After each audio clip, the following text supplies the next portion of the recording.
চাঁদপুরের মেঘনায় জাহাজে ৭ খুনের ঘটনায় জড়িত থাকার অভিযোগে আকাশ মণ্ডল ওরফে ইরফানকে গ্রেপ্তার করেছে র্যাব। এ নিয়ে বিস্তারিত জানতে কুমিল্লা থেকে যোগ দিয়েছেন সহকর্মী তানভীর খন্দকার।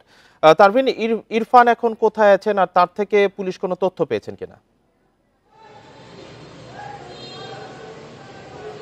আসলে কুমিল্লা র্যাব 11 CPC 2 এর একটি দল গতকাল রাতে বাগেরহাটের চিতলমারি থেকে ইরফানকে গ্রেপ্তার করেছে, যার নাম আসলে র্যাবের পক্ষ থেকে বলা হচ্ছে আকাশ মণ্ডল ওরফে ইরফান।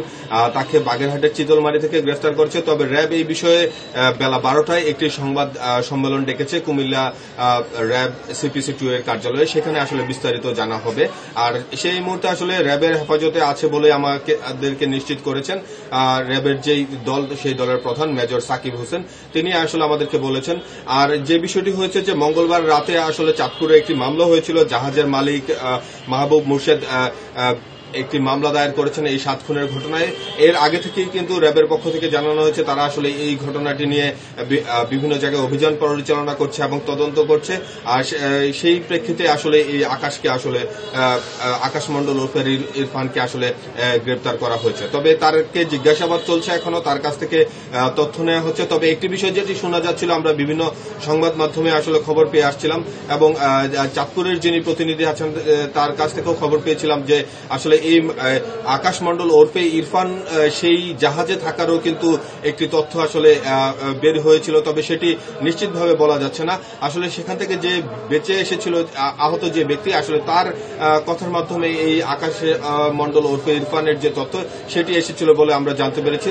আর তাকেই কিন্তু র্যাব আসলে এই মুহূর্তে গ্রেফতার করেছে এবং সে বর্তমানে কুমিল্লা র্যাব CPC 2 এর যে কার্যালয় সেখানে রয়েছে। তো বিস্তারিত আসলে দুপুর 12টায় যে সংবাদ সম্মেলন সেখানে জানা যাবে। আর এই ঘটনাটি নিয়ে আসলে কিন্তু সারা দেশে এই মুহূর্তে আলোচিত, কারণ চাঁদপুরের যে আলবাখের যে জাহাজ, সার বহনকারী জাহাজ, সেই জাহাজে যে ডাকাতির ঘটনায় যে 7 জনের মৃত্যুর খবর, সেটি কিন্তু এখন সারা দেশে আলোচিত। এবং এই ঘটনাটি নিয়ে বিভিন্ন সংগঠন এবং জাহাজের মালিক শ্রমিকদের যে সংগঠন, সেসব সংগঠনের পক্ষগুলো থেকে কিন্তু 24 ঘন্টার মধ্যে জড়িত যারা, তাদেরকে আসলে ধরার জন্য আলটিমেটাম দিয়েছিল। এর মধ্যে কিন্তু আমরা দেখতে পেলাম আসলে র্যাব আসলে একজনকে গ্রেপ্তার করেছে। তো দুপুর 12টায় আসলে বিস্তারিত জানানো যাবে আসলে এই ঘটনার পেছনের মূল কারণ এবং অন্যান্য কারা আছে। তো এই ছিল আসলে জাহাজের 7 খুন ঘটনার সর্বশেষ খবর আমার কাছে।